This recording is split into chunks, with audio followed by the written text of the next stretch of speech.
Chapter 26. The Ban. Deuteronomy chapter 7, verses 1 to 11. When the Lord thy God shall bring thee into the land whither thou goest to possess it, and hath cast out many nations before thee, the Hittites, and the Girgashites, and the Amorites, and the Canaanites, and the Perizzites, and the Hivites, and the Jebusites, 7 nations greater and mightier than thou. And when the Lord thy God shall deliver them before thee, thou shalt smite them and utterly destroy them. Thou shalt make no covenant with them, nor show mercy unto them. Neither shalt thou make marriages with them. Thy daughter thou shalt not give unto his son, nor his daughter shalt thou take unto thy son. For they will turn away thy son from following me, that they may serve other gods. So will the anger of the Lord be kindled against you, and destroy thee suddenly.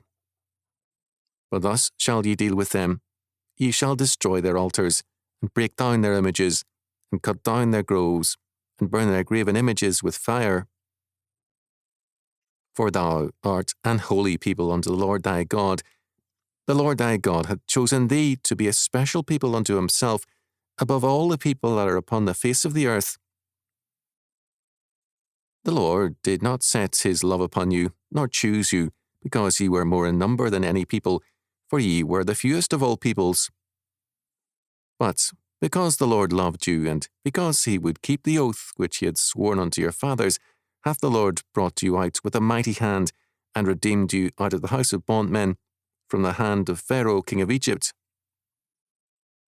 Know therefore that the Lord thy God, he is God, the faithful God, which keepeth covenant and mercy with them that love him and keep his commandments to 1,000 generations, and repayeth them that hate him to their face, to destroy them. He will not be slack to him that hateth him, he will repay him to his face. Thou shalt therefore keep the commandments, and the statutes, and the judgments which I command thee this day, to do them. Deuteronomy chapter 7, verses 1 to 11. Both the substance and the details of these verses were separated on other occasions by Moses. The substance of it is a ban on certain nations and their practices. The peoples of Canaan belonged to fertility cults. Their cultures were saturated with homosexuality, bestiality, and a routine exaltation of things evil. The ban had a moral purpose. First, it demanded, in God's name, a total separation from these pagan cultures and practices. In the wars against these peoples, there was to be no mercy shown. Verse 5 makes it clear that, while the armies are to be destroyed, the continuation of the peoples is foreseen. There must be no covenant made between Israel and these peoples. A treaty presupposes a common religious nature to their laws, and no such common ground existed for either alliances or marriages. In our time, we have seen some disastrous marriages, such as between Americans of a Christian background and Islamic students.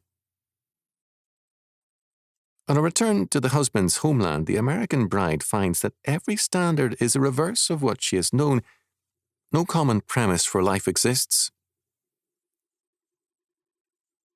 The ban denies to the army and people any right to profit by the confiscations and destructions. What is not earmarked for destruction is devoted to God, that is, must be given to his service. A total ban meant total destruction.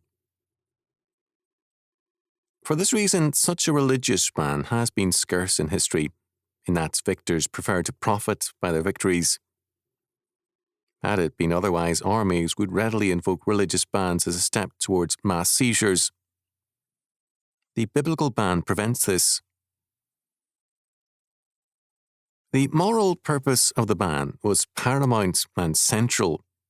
A sharp line was drawn between good and evil. It could not be crossed during wartime or peacetime. The difference was strongly affirmed.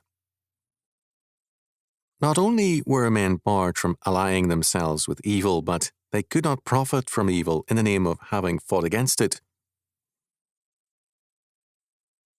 The ramifications of this law are therefore important. The modern state, as the warring body, cannot morally seize money and property from guilty, let alone innocent people, and retain such assets. If restitution needs to be made to innocent parties, it must be done, but for the state to profit from the most justifiable seizures means that such profiting will lead to unjustifiable seizures, as is happening in our day. What is clear is that violations of the ban involved, first, mixed marriages between the covenant people and the ungodly; second, failure to destroy the prescribed pagan images and properties; and third, the personal use of what belonged to God or was to be destroyed at his orders. Failure in these areas placed one under the same ban.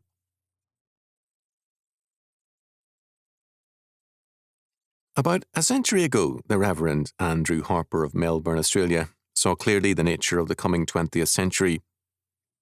He saw a new form of the ban beginning to appear, stating, "In wide circles, both within and without the church, it seems to be held that pain is the only intolerable evil. Since then, pain has been with many groups placed under a ban for men and animals. No spanking, no hunting, no use of furs, no plain speaking that might distress someone, and so on and on. The ban in humanistic form is very much with us." In verses 6 to 8, Israel is told why they must enforce the ban. God had chosen them by his sovereign grace. God's choice meant no merit whatsoever on Israel's part, nor any strength. Although they had been made a specially protected and loved people, they were, in reality, an insignificant group. God's miraculous deliverance is simply witness to God's grace, not Israel's merits nor usefulness. There was simply no humanistic reason whatsoever for Israel's election, nor for ours. The required separation rested not on Israel's superiority, but on God's requirements. "For thou art an holy people unto the Lord thy God." Verse 6. Their holiness is not a self-generated, self-serving merit. It is a part of their calling. Unto the Lord thy God. No ground for self-satisfaction is permitted. In spite of their sin and stupidity, God had chosen them and had decreed their deliverance from Egypt. Nothing in the history of their escape from Egypt gave them any ground for anything other than shame at their conduct and gratitude towards God for his mercy. In verse 9, the command is, "Know therefore that the Lord thy God, he is God, the faithful God, which keepeth covenant and mercy with them that love him and keep his commandments to 1,000 generations." Know, therefore, means recognize and feel the force of God's sovereign power and mercy. God keeps a covenant of grace and mercy to the 1,000th generation of them that love him, but he will repay to their faces and destroy those who hate him. We began with a ban which God's people must impose on his enemies. Now we come to another ban, this one promised by God to his chosen people if they despise his grace, law, and sovereign election. God's ban will be the most enduring, exacting, and thorough one. History is the story of God's bans in action. Men are ready to discuss the ban Israel was told to enforce. They are less ready to discuss the ban God promises to Israel and to us. In verse 7, the smallness of Israel as compared to other nations is stressed. This emphasis is basic to the chapter. Israel's trust was not to be in any supposed advantage they themselves possessed inherently, but in God's grace and law. The covenant people had to stand in terms of the covenant God. Anything short of that was unbelief. God thus, in requiring the ban on the Canaanite peoples, was also setting forth the requirements on Israel to avoid being banned by God. In Deuteronomy chapter 28, verses 15 following, we have God's description of his ban at work. We can look at the world around us in similar terms. Every effort is being made to despise God's covenant and law. The form of the covenant still prevails in the constitutional oath of office, a fact which aggravates the offence against God. It would be morally wrong to disbelieve that, without repentance and reformation, we too will not be banned by God.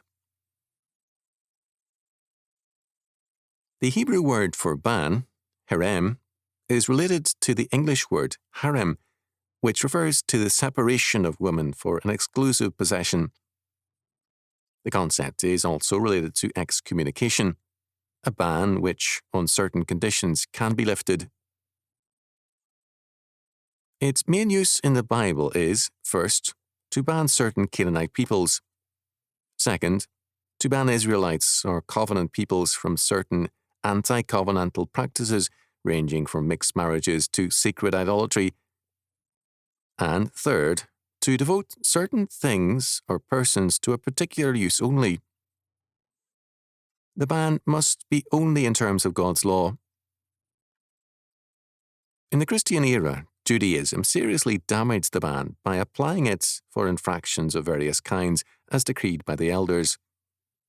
The church has also excommunicated people too often for infractions of church rules rather than of God's law, and has therefore damaged its own strength and credibility.